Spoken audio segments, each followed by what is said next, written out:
video, I'm going to show you how to save your whiteboard files to the panel.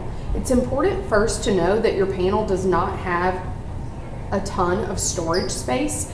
So this is something you would only want to utilize in an emergency situation. If the internet was down, or if you realized in the middle of class that your Google Drive wasn't synced and you didn't have time to sync it.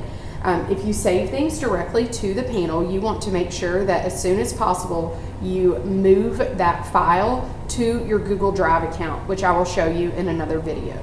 So I want to save this file here. I'm going to click on the folder at the bottom, and then I will click this folder here, and I'm going to hit save.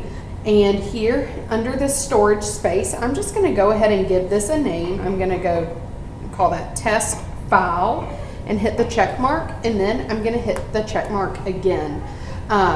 You can click save to save the session in safe mode. It says it takes a little bit longer, or you can click no. So I'm going to just go ahead and click yes, and it will save this file, and you can access this later in your folders on that home screen or in the apps if you can't find that. So I'll show you here. I'm going to go home, and then here in folders I can scroll, let's see, test file right here.